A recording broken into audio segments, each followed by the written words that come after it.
हरिओम।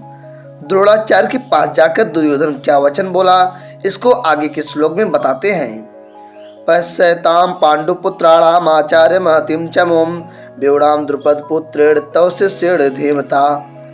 आचार्य, द्रोण के लिए आचार्य संबोधन देने में दुर्योधन का यह भाव मालूम होता है कि आप हम सबके कौरव और पांडवों के आचार्य हैं। शास्त्र विद्या सिखाने वाले होने से आप सबके गुरु हैं, इसलिए आपके मन में किसका पक्ष या आग्रह नहीं होना चाहिए।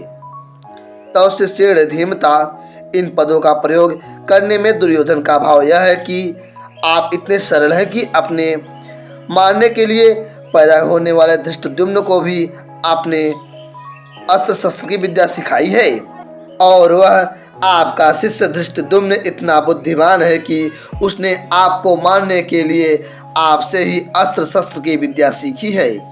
द्रुपद पुत्रेण, यह पद कहने का आशय है कि आपको मारने के उद्देश्य को लेकर ही द्रुपद ने याज और उपयाज नामक ब्राह्मणों से यज्ञ कराया, जिससे धृष्टद्युम्न पैदा हुआ। वही यह द्रुपद पुत्र धृष्टद्युम्न आपके सामने प्रतिपक्ष में सेनापति के रूप में खड़ा है।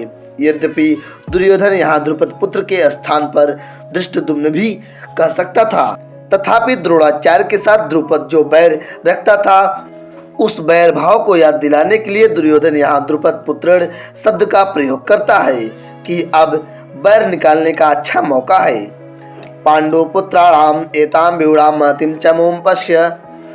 द्रुपद पुत्र के द्वारा पांडवों की इस व्यूहाकार खड़ी हुई बड़ी भारी सेना को देखिए। तात्पर्य है कि जिन पांडवों पर आप स्नेह रखते हैं, उन्हीं पांडवों ने आपके प्रतिपक्ष में खास आपको मारने वाले द्रुपद पुत्र को सेनापति बनाकर व्यूह रचना करने का अधिकार दिया है।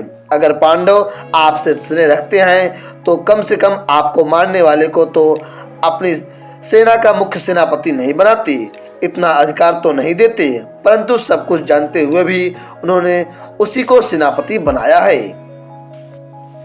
यद्यपि कौरवों की अपेक्षा पांडवों की सेना संख्या में कम थी, अर्थात कौरवों की सेना 11 अक्षौहिणी और पांडवों की सेना 7 अक्षौहिणी ही थी, तथा दुर्योधन पांडवों की सेना को बड़ी भारी बता रहा है। पांडवों की सेना को बड़ी भारी कहने में दो भाव मालूम होते हैं।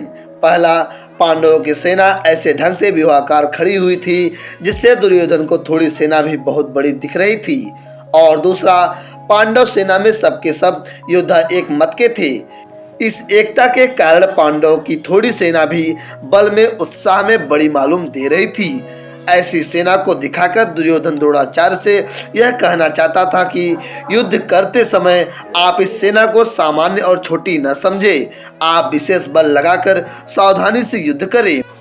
पांडवों का सेनापति है तो आपका शिष्य द्रुपद पुत्र ही, अतः उस पर विजय करना आपके लिए कौन सी बड़ी बात है।